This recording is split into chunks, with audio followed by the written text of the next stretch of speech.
Assalamualaikum warahmatullahi wabarakatuh. Assalamualaikum warahmatullahi wabarakatuh. Perkenalkan, nama saya Aulia Sana dari kelas 11 Multimedia 2. Di sini saya akan mempresentasikan karya ilmiah yang berjudul Tubuh dan Kesehatan. Ini adalah cover karya ilmiah yang saya buat sendiri.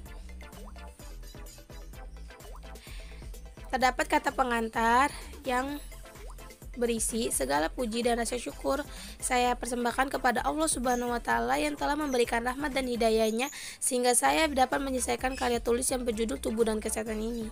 Dan saya tidak lupa mengucapkan terima kasih kepada orang tua yang telah berjasa besar dengan penuh pengorbanan dan selalu berdoa demi terpenuhnya segala kebutuhan saya sehingga saya sukses dalam menuntut ilmu dalam kehidupan masa depan yang lebih baik. Bab 1, pendahuluan. Terdapat latar belakang masalah yang berisi kita mungkin pernah membayangkan dan memperhatikan perkembangan tubuh manusia bermula dari manusia lahir yang lazim disebut bayi, kanak-kanak, remaja dewasa, dan hingga akhirnya menjadi orang tua. Pada masa anak-anak, tubuh kita sangat lemah dan sangat rentan terhadap penyakit, dan lama-kelamaan tubuh kita berangsur menjadi kuat dan kebal terhadap berbagai macam penyakit dan terkadang menjadi kuat yang luar biasa. Kedua, terdapat identifikasi masalah. Masalah-masalah yang dibahas dalam karya tulis ilmiah yang saya buat adalah antara lain sebagai berikut. Apa saja yang terdapat di dalam tubuh manusia, bagaimana cara kerja organ tubuh manusia, apa penyebab organ tubuh manusia bisa bekerja, yang dibutuhkan organ-organ tubuh manusia, bagaimana kebutuhan organ-organ manusia kalau tidak kepenuhi. Yang ketiga, terdapat pembatasan masalah. Mengingat begitu luasnya pokok masalah yang saya teliti serta dibahas dalam karya tulis ini, maka saya perlu melakukan pembatasan masalah. Adapun pembatasan masalah tersebut adalah apa saja organ vital yang terdapat di dalam tubuh manusia dan bagaimana cara kerja organ vital tersebut. Yang keempat, terdapat perumusan masalah. Berdasarkan uraian yang telah saya jelaskan pada latar belakang, maka permasalahan yang dirumuskan dalam penelitian ini yaitu bagaimana cara kerja alat vital yang didapat dalam tubuh manusia. Yang kelima, tujuan penelitian itu untuk mengkaji dan menganalisa apa saja yang termasuk organ-organ vital di dalam tubuh manusia. Yang kedua, bagaimana cara kerja organ-organ vital tubuh manusia. Yang keenam, manfaat penelitian.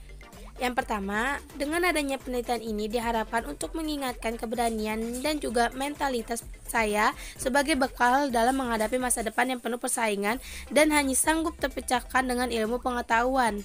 Yang kedua, penelitian ini diharapkan mampu memberikan penjelasan tentang jenis-jenis organ vital pada tubuh manusia. Penelitian ini dapat menjadi masukan bagi para pembaca apa saja yang termasuk di dalam organ vital dan bagaimana cara kerjanya, dan dapat bermanfaat bagi orang banyak.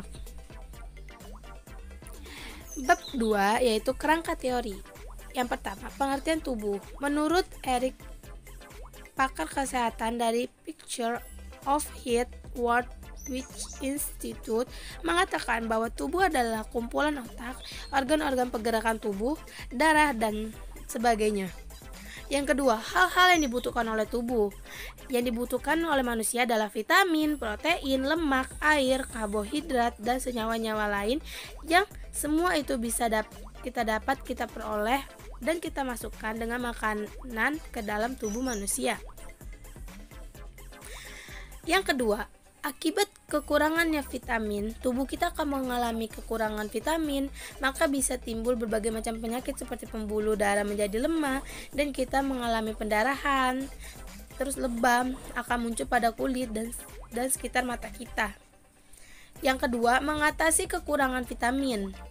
Kita membutuhkan sejumlah makanan tentu untuk dikonsumsi setiap hari agar pasokan energi bagi tubuh kita tetap terpenuhi. Meskipun hampir semua jenis makanan dapat menghasilkan energi, tetapi karbohidratlah yang merupakan pemasok energi terbesar bagi tubuh kita, seperti roti, sereal, kentang, beras, dan pasta. Bab 3, terdapat metode penelitian. Yang pertama, metode yang digunakan adalah metode deskriptif, yaitu metode menjelaskan suatu masalah. Selain itu, metode yang digunakan dalam penelitian ini adalah metode explanatory, yaitu metode yang menjelaskan bagaimana hasil dari penelitian itu sendiri. Yang kedua, terdapat latar belakang penelitian. Penelitian ini saya lakukan melalui deskripsi media cetak yang dapat didapat dari perpustakaan dan toko buku yang ada di sekitar kita. Sumber datanya yaitu kunjungan pustaka dan referensi terhadap beberapa buku dan majalah yang terdapat di toko buku dan dikaitkan dengan melakukan browsing pada situs-situs internet yang berhubungan dengan penyakit paru-paru. Yang keempat, teknik pengumpulan data. Yang pertama, studi pustaka. Dalam teknik ini menjadi buku-buku dan majalah yang berhubungan dengan penelitian sebagai referensi dan melakukan browsing di internet sehingga ada kolerasi antara judul karya tulis dengan teori serta pelaksanaan penelitian itu sendiri. Yang kelima, teknik analisis data digunakan dalam penelitian ini adalah analisis deskriptif, yaitu analisa data dengan memaparkan hasil penelitian yang diperoleh.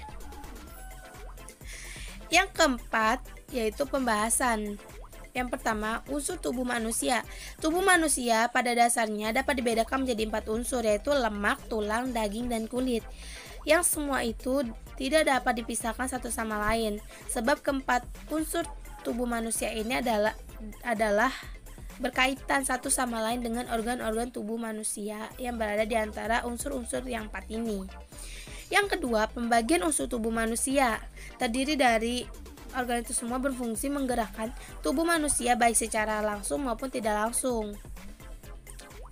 Di sini pertama ada organ otak. Pada dasarnya otak itu terdapat 3 bagian, otak belakang, tengah, dan depan.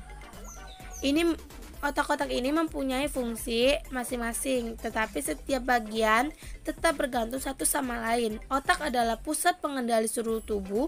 Otak membuat kita bekerja sebagaimana mestinya, dan selain itu juga berfungsi mengatur pikiran, perasaan, dan ingatan.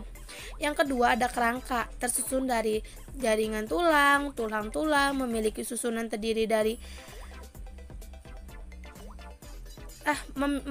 memiliki susunan tersendiri agar dapat menjaga tubuh tetap bersatu. Tubuh kita tidak akan mudah bertopang dan ambruk seperti boneka yang terbuat dari kain. Yang ketiga ada jantung. Ia adalah organ berotot sebagai kepala tangan yang memompa darah ke seluruh tubuh. Sebenarnya jantung adalah sepasang pompa yang dipadukan pada bagian atas setiap sisi jantung. Terdapat ruang berdinding lapis yang disebut atrium yang menerima darah yang dikembalikan organ lain melalui pembuluh vena menuju ke jantung ketika atrium berisi. Dan ada ginjal, hati, serta usus. Bab 5 ada penutup, yaitu berisi kesimpulan. Kesimpulannya adalah kumpulan organ-organ yang semua itu dilindungi oleh kerangka tubuh yang telah tersusun sedemikian rupa. Semua organ yang terdapat di dalam tubuh manusia di mana satu sama lain adalah sangat saling membutuhkan dan tidak bisa dipisahkan satu sama lain. Ada pula saran agar setiap manusia tidak mempuasi tubuh sebab dengan demikian tubuh kita bisa menjadi terpaksa dan ini bisa membuat kerusakan pada organ-organ tubuh manusia yang mengakibatkan akan rentan terhadap penyakit yang semuanya itu akan berdampak negatif bagi tubuh manusia itu sendiri. Saya melampirkan daftar pustaka di mana saya meng-share semua hasil penelitian tentang karya ilmiah tubuh dan kesehatan. Demikian proposal saya kali ini, demikian karya ilmiah saya kali ini, kurang lebihnya mohon maaf. Wabillahi taufiq wa hidayah. Wassalamualaikum warahmatullahi wabarakatuh.